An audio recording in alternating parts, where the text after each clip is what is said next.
everybody. Hello. Welcome back to We're All Strangers podcast. Navigating life together. Today we're here with our friend Elijah. Whoop whoop. And what are we doing today? We are navigating grief together. Yes. Elijah came from 5 hours away. Yes. And it was actually my first time talking to him, meeting him.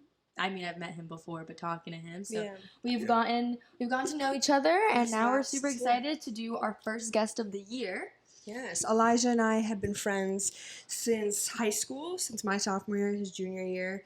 And we've been in the same friend group for a while. Yep. And then college happened. We both got super busy, but we both, anytime we would see each other, it was like no time has passed. And so now he visited us, and now him and Val properly got to talk because we always knew of each other because of the friend groups and stuff. But now he's here and he's on a podcast episode with us. Honored. Yeah. Yes. So. Sorry, I feel like I interrupted. No. Okay, but Elijah, tell us a little bit about yourself. How old are you? What is your major? Everything. Just a little quick, yeah. Okay. Well, I am 20 years old. I'm a BFA acting major at Florida State University. And yeah, it's pretty much where I've been for the past 3 years.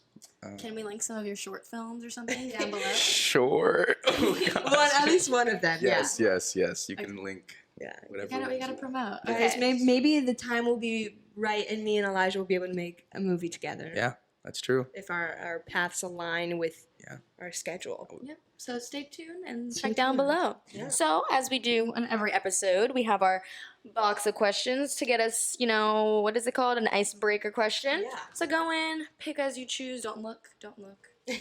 No cheating. Oh, you chose one of the new ones. Ooh, Okay.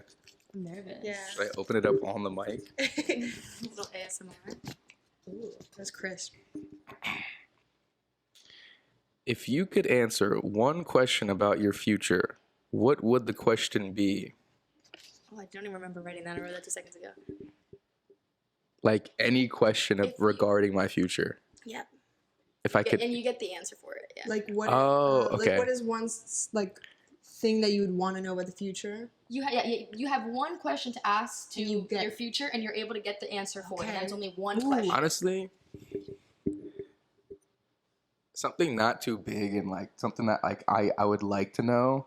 How many kids will I have? Yeah.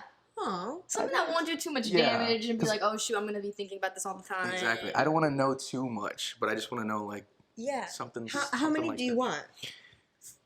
I said I would say I always said at max 3. Mm-hmm. Definitely 2 for sure, but I always said the third one probably would come out of nowhere. So Imagine if you were able to talk to your future self. It was 6. 6, yeah, literally. Sorry. Yeah. No, I want 2 max. Okay. 2 max.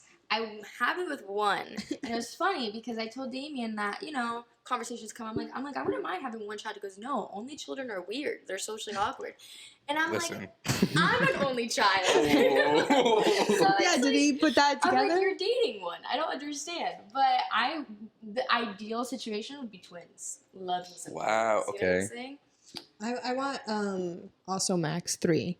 Definitely 2. Sorry, no 1 for me. I would want my child to have a sibling to grow up with, or even an older sibling and a younger sibling. The older sibling kind of watches over. I don't care the distance, but definitely 2. I could do 3. But what would be your number 1 question you would ask your future self? I may just ask maybe where I live. If I moved out of Florida. That's a good one. Because if I didn't, let's say I stay and I say, oh no, you still live in Florida, I'd be like, okay, that's fine. I don't mind to still live in Florida, but be like, okay, but then I would probably still venture out and still travel more, maybe live in a different place. I probably will eventually settle back down to Florida, and it'll be cool. But at the same time, it'd be cool to know, I'm like, oh wow, I ended up living there. I feel like it can't do too much harm, I think it'd be interesting. It'd be like, ooh, it'll give me a little sneak peek. Yeah. And then also,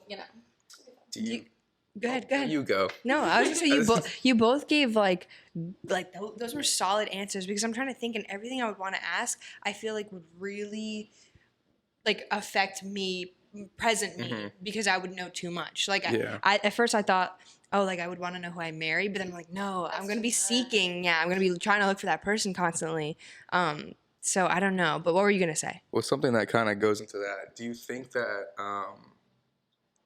if like you knew you were gonna like stay in Florida at some point in your life and like settle there, do you think you'd like be more so, you know, pushed to do it because you know that's where you're supposed to go, or like, do you think it'd get in your head a little bit? It might, but that's what I said. Like, if I do end up telling myself I end up staying in Florida, my motivation would be to like go and live in other places, because I'm like, okay, I think I'm probably destined to end up living in Florida, so let me live in other places right now and not be too much about, oh, let me stay here, because I'm like, okay, I'm eventually going to come back to Florida, like, let me live out later. And if my destiny changes because I end up falling in love with another place, then I guess it wasn't really destiny, you know what I'm saying? Yeah. So I don't think it would be like, oh no, I have to stay in Florida because my future said so. I think you would be more prone to probably travel if you knew, like, oh, I'm gonna reside here, so let me go explore as much as I can.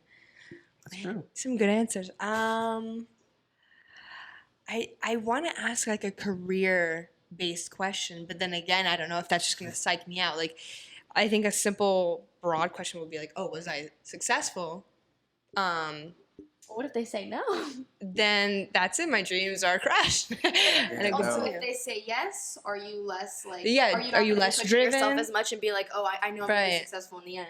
Because also the thing is, if you ask like, was I successful? Your definition of success then might be different than now, so it could say no, because to you now, you could see success differently than right. And then. if I'm not specifically saying was I successful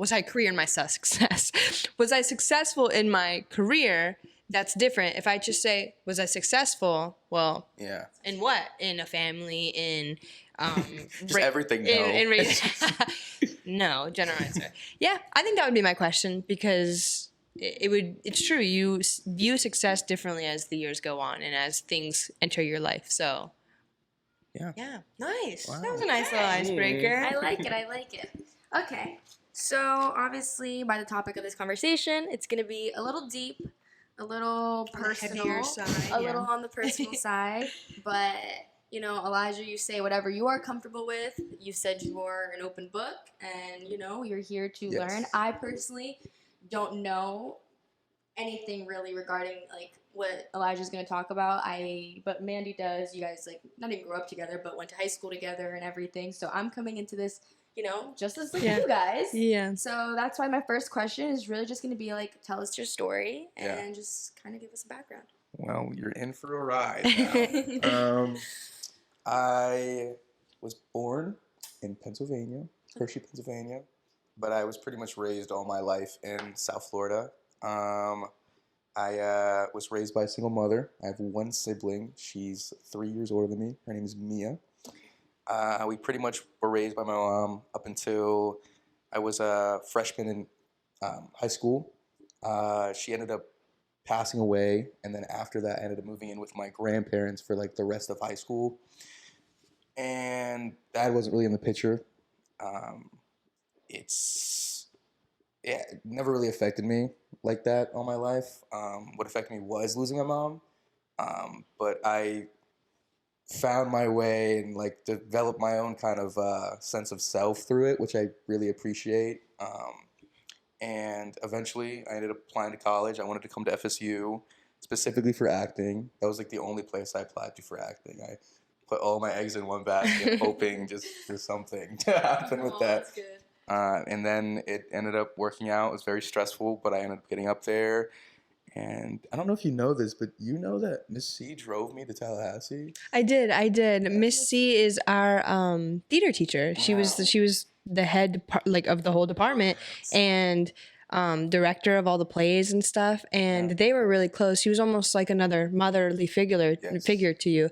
I did know that, and when I first heard that like, it just warmed my heart. It's so sweet that she drove all the way to Tallahassee for you, because you didn't have really a transportation, right, to get there. No, and the family that I was with at the time couldn't take me, and she was like, "I'll do it. Let's get you out of here. Like, let's go." It was very sweet though. But yeah, I've been in Tallahassee. Did you still keep in contact with her? Every now and then, yeah. We definitely have gone a little bit distant just because of like life. But I do. She does check in every now and then. I text her, and I've like invited her like to like shows I've been in and stuff like that. So it's like we when key moments happen in my Yeah. life, I like tend to like reach out. I But, miss her. She like yeah. will slide up on my Instagram anytime I'm doing like some new film stuff, Yeah. and she'll just like she'll be like, "Great job, like keep it up." Very sweet. She's so sweet. Yeah, shout out Miss C. Shout out Miss C. Of the sender, sender Yeah. of this No, podcast seriously, episode. it's just the whole clip. But yeah. So Okay. how did your mom pass away? She passed away from a blood clot. She was getting a surgery, and they released her too early. It was actually like medical malpractice. Oh, really? So it was a really big thing. There was like a whole lawsuit, and everything was settled. But yeah, it was basically medical malpractice. Wow. Yeah. So Did how you- how old were you? I was 14. You were 14 at the time. Yeah. Your sister was. She was 17. She was 17. Yeah. Did you guys go to the court and like all the? Did you go through the whole process all together? Or? We didn't have to go to the court. We've met up with like obviously like the attorneys and all Mhm. that. We didn't have to take it that far because there was just a lot against the guy like who did the surgery. Yeah. So it was just like we didn't have to take it that far because I mean the guy ended up knowing he like messed up. Like he was he had his career on the line. He just wanted to settle at some point. But that process in general just takes a long time. It was like a solid like 4 or 5 years before it was accepted. It was like 4 years, I think, before it was officially settled. But yeah. And were you close with your grandparents prior to living with them? Yeah, I was, but like the me moving in, it just kind of like Changed the dynamic. changed the dynamic. Yeah, in a lot of different ways, and it just kind of messed up all of our relationships with them. And Do you still have a relationship with them now? I do. My grandpa has since passed away. Oh. But my grandma and I, we text like for holidays, like, nothing too crazy. We do keep in contact, but like because of like those years I spent there, I'm like, I'm less motivated to really keep that close Yeah. connection. When you did live with them, did it feel almost like you were with parents, or they felt like your grandparents still for sure? It felt like, in all honesty, I was taking care of them because they were old and they were, they weren't able to take care of teenagers. Like, and my sister ended up leaving about like a month and a half after we moved in. So it was really just me there, and they didn't know like how to like navigate like a kid going to high school still and like just What period? And so you were a freshman in high school? yeah. Was it like the beginning of freshman year, end of freshman year? It was towards the end of freshman year. It was March. So Okay. that like happened at the very end of freshman year. Like the last, I think, like month and 2 months or something like that. It happened. Okay. So did you use all the months of the summer then to really like process? Just either way, like that entire year, like my entire sophomore year was there's a lot of moments that were just blurry, like just because it was like, Yeah. I mean, it was a pretty big loss. So like I think it was like my own way of just like not being able to process it, and like my like subconscious just making sure I was okay. So like I went into just like I'm just kind of living these moments, going through school, and without really processing what's going on. And then it was like my junior year where like I was finally like starting that like deep process of like healing. Yeah. How was your relationship with your sister? I'd say we're pretty close. When she had left, it did cause me to have just a little bit of resentment. Just because I felt like she was kind of the only one that I could like really rely on. Yeah. And, but she had just turned 18, so she was able to like move out and do her own thing. And don't get me wrong, maybe I would have done that too if I was of age. But I feel like I would have stuck around a little bit for Just to myself. make sure that everything was okay. How far did she Yeah. move away? She moved to like Broward, which is only like a 35 Okay. minute drive from where we were, but it was just like very different just doing it like alone. So you And already moved out from home. Yeah. And you weren't even with the person Yeah. you were with. You also can't drive, so it's not like you can go see your sister often. So it's kind of Yeah. just, no, that was not the easiest situation for sure. When because I also lived with my grandparents for my senior year, and it's crazy. Like the dynamic really changes when you start to live with someone and like you come home every day to them. You eat meals with them. It's really an interesting shift for me. I wasn't super close with my grandparents, and then living with them because my parents lived in North Carolina, we got closer, and it felt like second parents to me, and so that was like the shift in my dynamic. And then I stopped talking to my parents as much, which was weird. Yeah. That was like a weird thing to process. And I don't know. For me, my grandparents were very relaxed schedule wise and like didn't care. Maybe because also I was 18 and had my car. How was it for you? Because I know you're younger. I don't know if they were super protective. What was the ruling under that household? Yeah, well, they were super strict. They're Really? like old school Hispanic. Yeah, I was gonna ask. Like, You're Hispanic, yeah. so I assume. Puerto Rican grandparents, like straight from the island. Like they're they're super strict, religious. They yeah, they didn't allow for much to me to really like experience, I guess, like too much of I guess high school life.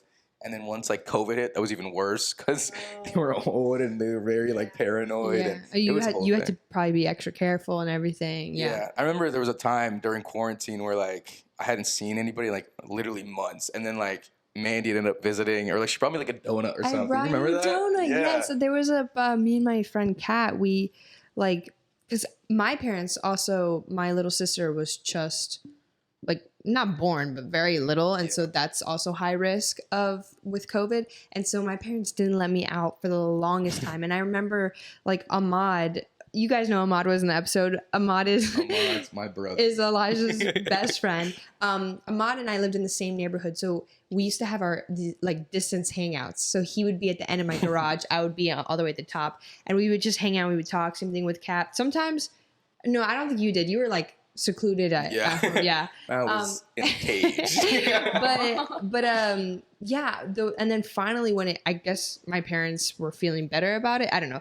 I was in the car with my friend and we were like, let's go stop by all our friends' houses and drop them off donuts. And we had gloves and masks and everything, but it was like a nice time for her and I to like, it's so hard not seeing people. Like I can only imagine how you were feeling, like secluded in your house. But yeah, I saw Elijah and that was very gave him sweet. a donut, and it was so good to see him. It was so bittersweet. I was like, let me escape with you right now. No, it was so nice though. It was very, very sweet. They put it in a little bag and like they were like a message on it. And he was like all the way in the opposite side of town too. I don't even know where it was, but it was good to see him. I remember that was a good moment. It's always a key moment that I remember with quarantine, because at the time, like, I hadn't seen Ahmad for like 5 months, and then like when I saw him, it was like we ran into each other's arms. It was such a big thing. Yeah, but that was definitely a chapter. yeah, I can only imagine. So, you said that your dad is not very, very present in your life, or wasn't present in your life at all. So, in that moment, like,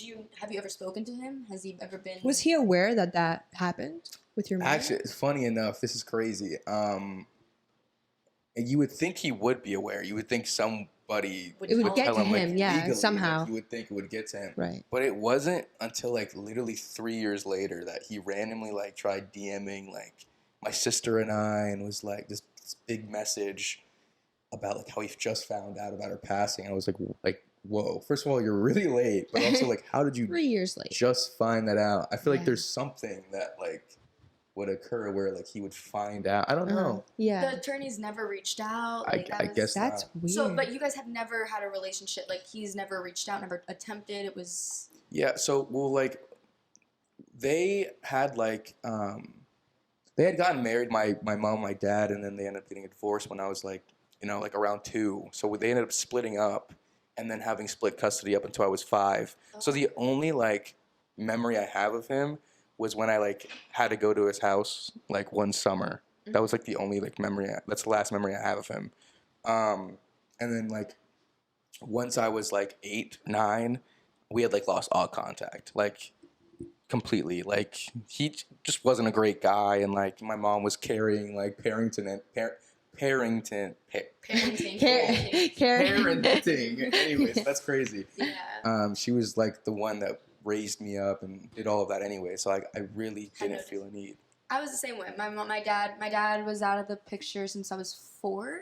Since I was 4 years old, and I grew up with a single mom, and I felt like my mom filled the roles of both parents so well that I never felt that I was missing out on anything. Exactly. Like my mom, I mean there was one moment where I was like, why hasn't my dad given me anything for like my birthday? Like why hasn't he sent a birthday card? Why hasn't he called something? And the next day, my mom brought me a Build-A-Bear box. You know how they were like the houses, the little houses? Yeah. She brought me the Build-A-Bear box, and she was like, oh, like, your dad gave you this, yada, yada, yada. And Yeah. I named the doll Stephanie. Like, she was a little, she was my little bunny rabbit, and I carried her everywhere. And then I ended up visiting my dad, and later, I think I was like maybe 9 or something, and I or 8, and I brought it with him, and I was like, oh, I still have the bunny, da da da da. I didn't find out till I was maybe 12 that my mom bought it for me. My mom bought it for me, and she just didn't. She didn't. So sweet. She didn't want like my like. She didn't want me to be upset, and she wanted me to still have a good like I look at my dad in a nice way and whatever. And yeah. Whoa. So, That just made me like really emotional. That's so sweet. That What was the hell? that was really beautiful. Of your Might mom. cut this out of the part because I don't know if my dad listens, but it just really made me upset with him because like he literally, I showed up with the bunny doll and I was like, oh, I still have it, and he said nothing. He, kind of just pretended like, yeah, I got that for you, and I know he did it. Yeah. And so that later on really hurt me, but it really just made me more appreciate my mom because like that just takes something else, No, seriously. So Yeah. I definitely understand the aspect that even bringing up the dad, like it doesn't matter, like low-key, like if he doesn't, I felt like moms really carry out this presence. They're able to do it all, but yeah, and it's like growing up, like the only thing I really had of him, I mean, yes, he, partially created me, but like the only part I really had of, I felt like I was gonna be like stuck with the rest of my life would be like, I'm a Rios, like my last name's Rios, it's his last name, and like there was a whole big thing where like my sister growing up was like, I'm gonna change my name to my mom's maiden name, and I'm like, I never felt that way, like I felt like it was my name, like it's like technically it was given from him, but I make it what it is. So like, it's so funny how like throughout life I just like, I never really was fully fazed by not like having like a father figure, but I always like had it in the back of my mind. Like, yes, I'm completely aware. Like, I do have to give him a little bit of credit for, allowing me to, be here partially. But like at the same time, I know that my mom is gonna do everything for me. Like your mom, that was such a sweet story. Oh my god. All right. So Elijah, I'm going to get into our second question because we actually haven't gone through. We've been so in depth about it.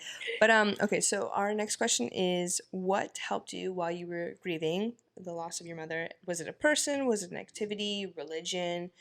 Was it just time that went by? What was it for you? Definitely God. Definitely God. I literally had nothing else like at all but God. I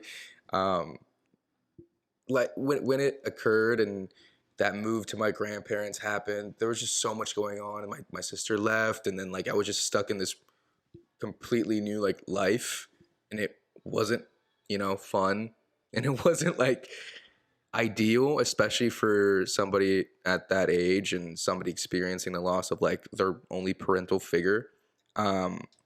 I genuinely just like turned to God, and I did that in like very specific ways.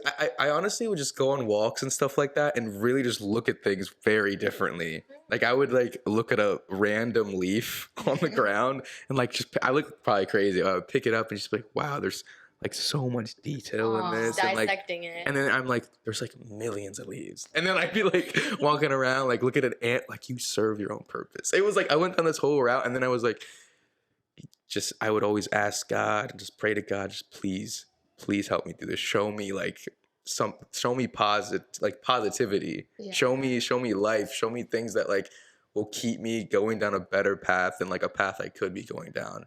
Because like at that time, like I really was, given the option to go down a really bad like path and like, down a route that like I probably couldn't come back from. But like I really just credit like God and like a newfound faith in him as something that really just like helped me through it. Because it became like almost like a lifestyle of just like, you've given me like this experience, you've given me this, I guess, adversity, but like I'm trying to look at the beauty behind what is done now, like what experience you've given me now, and just take away like the little things that kept me going. I don't know if I'm making sense, but No, you little are, things you are, that you like are, you kept are. me going, and like yeah. You prior to losing your mom, were you religious before? Like, did your mom raise you to be very religious? Was it like in the upbringing? Yeah, well, it was definitely, in my upbringing, like, my grandparents, when they raised my mom and like the rest of their kids, they were super strict about it. So like, it kind of rubbed my mom in the wrong way to where like, it almost felt like she was obligated to like, oh, take us to church or like, do just like I guess not the basics, but like The basics, the honestly. basics. It was Yeah, basics, yes. yeah. But Sunday church, yeah. so like, she was way more just like chill with it, and she instilled in us that we're here because of God. God is everything. But she didn't, force. She didn't like forcing anything. So done. then when you did lose your mom, like it really was like all like up to you, and like you found God really yourself rather than just Yeah. like the basic church things. But my question is, when a lot of people mention that when they are like religious and everything and they do lose somebody, they kind of are mad. They're mad at God. Mhm. They're, you never had that experience. You never felt that way. I for a very small portion of time, there was a time where I was upset with him, and I would just be angry at like, why would you let this happen? Like, why would you do this? But I was taking more away from myself by doing that, and I would just be self-sabotaging myself if I kept doing that, because I'm, what is that going to suit me? Like, how is Yes. that going to suit me at all? Like, I really just started shifting how I was seeing it, and honestly, there's a point where I almost like not thanked him for like taking away my mom, but Yeah. thanked him for like just giving me that experience to humble me, like Yeah. in the most extreme way, and to like allow me to see just how I approach life differently. Because I think that's honestly the biggest takeaway I had at the time, and that I still have now. Like I thank him for it, and That's I thank him amazing. for like allowing me to experience something like that. Because in a lot of different ways, it's helped me handle so many different situations now, and see things as like, yo, it's not that deep, man. Like Yeah. it could be way worse. Yeah. Finish your homework, bro. Like it's just like, but there's Yeah, also I was gonna say, like, since everything that has happened and that allowed you to get closer to God in your own personal way, has that continued onto your life now? Like that was gonna be my question. Have you looked more towards to God for even simple things like you said, or even like bigger Other things that tough happen? times. Yeah. Yeah. I would say so. Yeah, I think once I hit college, I became a dumb little college kid, and like kind of became distant with like the stuff I was doing like back in high school and like the lifestyle I had, and I definitely found my way again. This year, the beginning of this year, I felt like I was going back to that lifestyle I had in high school. And not that I completely lost faith in God, which wasn't the case. I just wasn't as close with what I was doing. You were distant. I totally feel that. I was so good in my high school grind too. I don't know if you remember this, but like at least my freshman and my sophomore year, like I was called Christian Girl Mandy. I don't know if I brought this up in a podcast before, but that was like the name because of the innocence and what I was practicing and constantly trying to like put in my life and my routine. And then we all get to college. It gets really hard. You get distracted. You get. I would say I was never like didn't believe in God, but I definitely distanced for sure. But Val and I together now have been trying to be on a better back into practicing and back to just like letting God take control. It is what it is. Everything has a reason. Yeah, we went to church yesterday. Yeah, I've lost track. Today's Monday.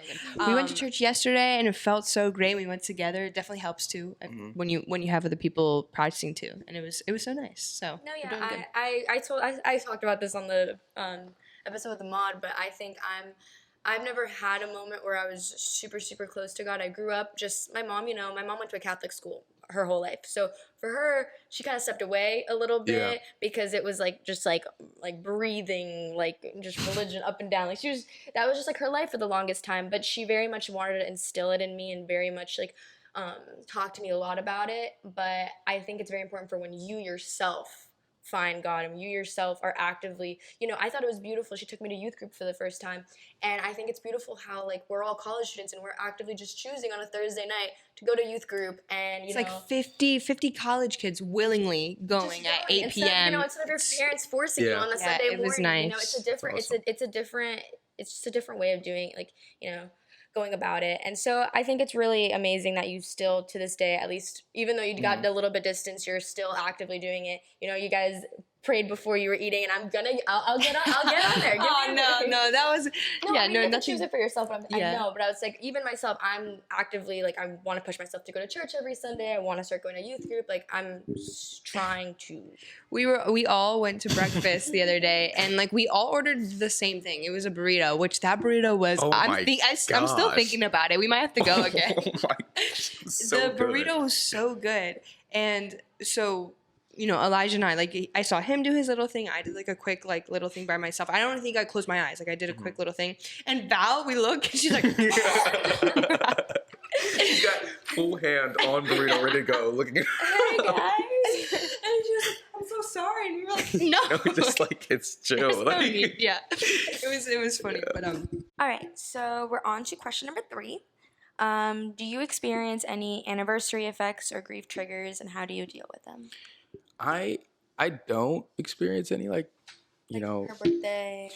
I more so just like think like maybe towards when it first occurred, there was, a time where it got me really sad. Like, those days got me really sad. At this point, though, I just keep her in my head all day, really. Like, on those days, like, oh, wow, it's your birthday. Or like, Yeah.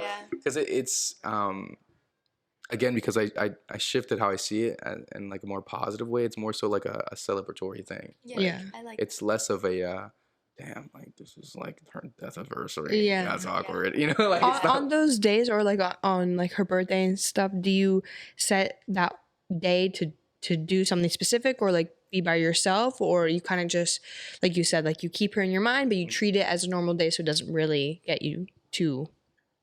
yeah, no, I just keep her in my head, like, mind all day, and I feel it. I just feel it. I just don't do anything crazy that day. I don't, Yeah. I also, I pray to her on other days as well. Like, I, pray, like, talking to her, but on those days specifically, I would, like, it's a different kind of, like, prayer, a different kind of message. Like, Yeah.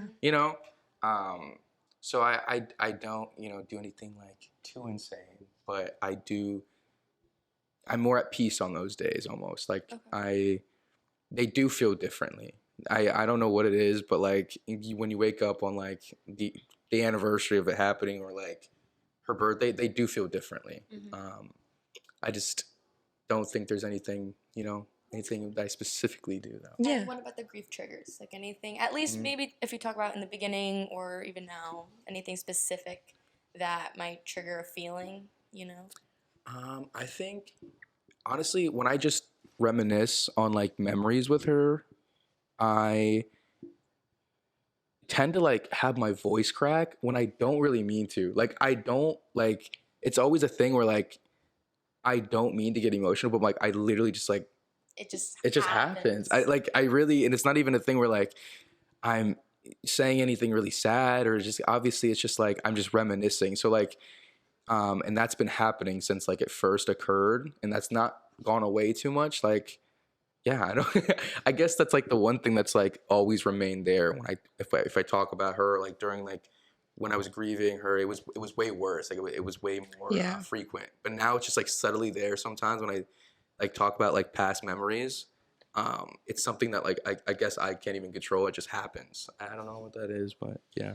How was it like going back to school? Because you said that your voice used to crack a lot. So when you went back to school, was that a super reoccurring thing when you were talking to people, or was it just only if it was brought up? Like, how was just the whole experience going back to school in general? Telling people about it. Yeah, it was like I had talked to one of my friends at the time that didn't know what I was going through at the time, because for like a good like 2 weeks I didn't really tell people. And I just kind of showed up out of nowhere. I had like missed like a week of school, I think it was, and then I came back, and something that will like stick with me is like my friend had said like before I knew Elijah, like I just saw you like looked really different. Like your face was like pale, your eyes, you had bags, and like you just looked like you were going through You something. can tell, yeah. Yeah, and then like I guess I was like how I said before that everything was just kind of blurry and like I was just kind of like out of it, and that whole time period going back to school was just like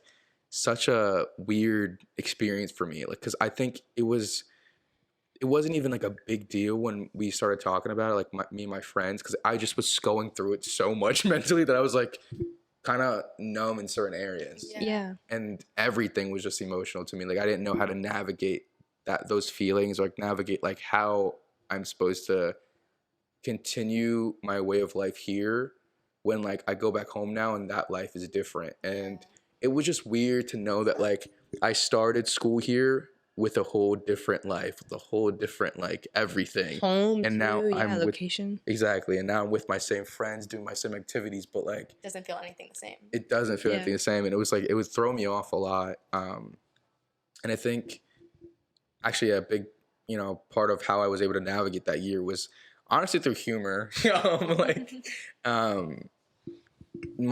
I keep bringing him up, but my best friend Ahmad, we would bounce off each other a lot, and like honestly, like we wouldn't make jokes about this situation, but we'd make Dark humor. Yes, Dark humor. and we've carried that throughout our whole friendship. But that actually like helped a lot. Yeah. Just like because when I would do a lot of the jokes, I'd be like, yeah, I think she'd actually find this funny too. Like my mom herself would probably find this funny. So like it kind of helped. Nice, yeah. And that helped bring me back to like the moments that I was like living in like high school. Just like, okay, lock in. You're literally having lunch with some friends. Like you can enjoy this. Okay, you can laugh. You can actually have fun. Like you can come back to being a human again and not be so flustered all the time because of it. But I think that transition back to back to school after it occurred was like super. I can't even explain. Like half of it I don't even like remember because it's like all just like it was all just such a weird blurry phase of my Did life. the teachers help? Like when it came to like did they know? Like did all the teachers know? Like when it came to like assignments and stuff? Miss C. I know that Miss C helped, but like with other teachers. Yeah. So my they were like feeling for me heavily. They did give me a little bit of a break. They asked if like I wanted to like wait to do assignments or anything like that. I wanted to start again. I wanted to do it. Because either way, my mindset was like, it's gonna be difficult to do this either way. I'm just wasting more time and making it a little bit more hard. Exactly. And it's gonna be difficult either way. And if I end up failing this test because I am just going through it, I'm gonna do that regardless. It's just like, so luckily I didn't go off track too much at all. And my teachers were very understandable, but Miss C definitely clutched up. She was clutch. She was feeling for me heavily because her and I, we were like, that was my closest teacher, and like theater was like my thing in high school. So that's kind of, I think she knew that she would be that teacher that I would probably be turning to the most. And like, even if I wasn't turning to, she knew that she'd be that person that would be that specific help that I would need at that time. But like my other teachers, of course, they understood, and because they had gotten an email and all that, like they were told, and like, why is this kid gone for a week? But yeah, they were pretty they understood, and I think they handled it well. Did you feel that like school, and I'm sure theater, but school or anything was ever kind of your safe place? It made you forget about, because I think you do kind of have two lives going on. You have your home and then you have school, and those are two completely different things going on. So did you feel like almost at a certain point it started to become a safe place for you and a place that you wanted to just relax in? Absolutely. Yes, absolutely. It definitely did. I didn't ever want to go home because I was like, I'm just unhappy at home. And especially when it came to like being in shows, I would have to stay after school even longer from going home. Don't get home till like 10 p.m., 11 p.m. But it was also a thing where like I was enjoying myself. Like I love acting. I was enjoying my friends, seeing that school. But yeah, when I went to school, I loved going to school. Like for, a bit after that, definitely became I think a safe space for me. So you said that the dark humor helped a lot and everything in that. But was there anything that people said, maybe at school, people in general, that like bugged you? Yes, there were things that people would say that kind of bugged me. It was never people never had like malintent when they would say like I'm so sorry for like what you're going through and all that, because like obviously like what else do you kind of say like Yeah. like I'm here for you, I'm so sorry for your loss. And but I didn't ever realize how much it would be said to you when it happens to you, when it came to like the funeral, when it came to school, when it came to, I heard that about like 3,000 times. Like it was Then it so started losing its meaning? it started losing its meaning a little bit, but it also became a thing like I got frustrated and I got mad at people. I was just like, okay, yeah, you're sorry.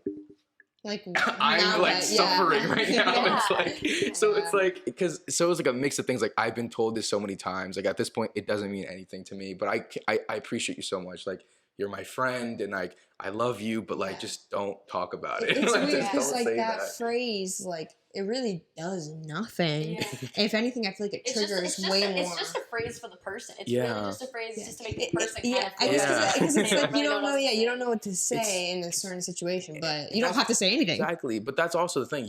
I don't fault them for it because there's nothing they can do. Mm-hmm. It's something I'm going through.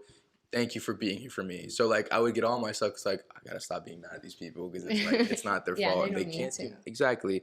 But it definitely is. It definitely got frustrating when that would happen. So it's never like I cut people off because of it. Like they were doing it out of like kindness and. Yeah. But that's something that would definitely occur a lot that I was like, yo, this has completely changed like how I'm going to handle scenarios like that where I have to like be there for someone that lost somebody.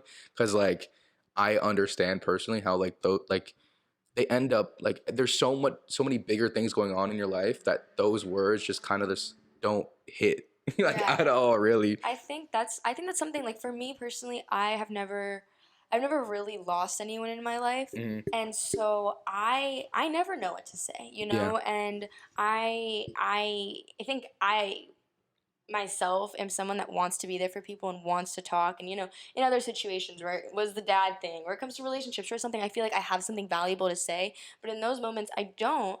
And so this is not a question on here, but what do you think it is? What do you think I should do, you know, in a situation where it Yeah. is someone that's close? Do you think it's different per person? Do you think it's something that, you know, you're just a listening ear? What do you think is the best case scenario for someone instead of saying those words? That's a great question. I think it's also like, you know, subjective to like what you think, you know, what you would like. Because personally, how I would answer that for myself is I would just want you to like be like a listening ear, like you said, Mhm. like because there's not much that that person could do. Just be there for me. Like be there for that person. If they need something, they need something. If they don't, they don't. But just be their friend still. Like not much has to like change. Obviously, like Just it's a show very up. exactly. Obviously it's like a light. It's like, you know, it's like a heavy thing to like bear now on the friendship for a little bit. But it's like I feel like it's way better for you to just be that friend and show a little bit more care for them at that time, but don't, you know, I guess be overbearing, not you, but in general. Mhm. But I don't know. Yeah, it's like I feel like it's different for everybody though, because some people that might, you know, be helpful for like hearing the words like I'm so sorry or like that might be helpful for them. But I found for myself it just wasn't something that ended up being helpful for me. How about when you hear it now? Like if it's just accidentally brought up, you know. Oh, now it's just not that deep. I'm like, okay. Because like it's also I've healed a lot since then. Yeah, so it's yeah. like, you know, I don't get like upset or anything like that. And I've Yeah. gone down I am a completely different person than I was as a, you know, a freshman, sophomore in high school. So I don't take it as that anymore. Like I honestly like I've probably said that to somebody before too. I'm sorry for your life. So I'm even saying Yeah, like it's just that, natural. yeah. All right. So I think, well, I'll just ask it. Yeah. I think to finish off on a better note and just a happy note, I would like for you to tell us one of your favorite memories about your mom. Yeah, honestly, I think just overall, it's just how giving she was to my sister and I, and like how no matter what, she would provide for us. Like she always provided a roof over our head and food and anything like we wanted. Like there was I'm gonna pull a specific memory. Like there were times where she would struggle like financially a lot because it was just her and she was trying to figure out like apartments and all that, and it was just her and her 2 kids. And there were times where like I saw like the true, like, my goodness, like she was like a superhero to me. I saw like that hero in her whenever she would like we'd have to like pawn like the TV sometimes, or like we were like all like but she'd make it a thing where like we didn't see it as a bad thing, like, oh, come here, help me carry this, and like let me come down the stairs with me and carry it. And then it would be a thing where like we were cool with the guy that was like running the pawn shop, and then when she had the money to like just get the TV back, we would just buy it back like the next week. But those moments where that like showed like a lot of struggle, she turned into like, no, these are like a fun memory. Yeah, they're fun. Like, so the moments like that where, you know, she was even caring as a mom, like in those moments as well, like that, it always inspired me, and like it really allowed me to like be a very strong-willed person, I believe, just because of her. She taught me so much, and I feel like that those kind of memories are very fond to me. So yeah. That was beautiful. Oh my gosh. Well, I really appreciate you coming on this podcast and talking about it, sharing your story.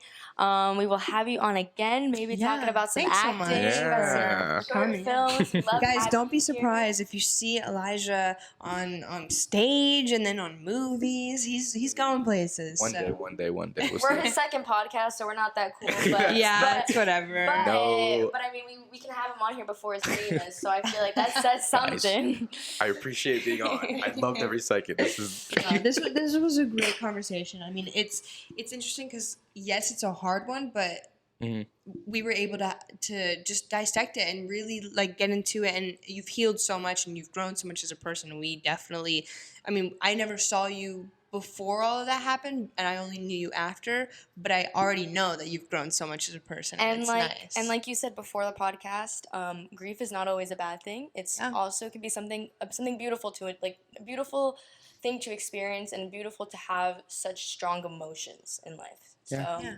anyways, thank you for listening to We're All Strangers podcast. Navigating life together. And oh, this is the part. yeah. Bye, guys.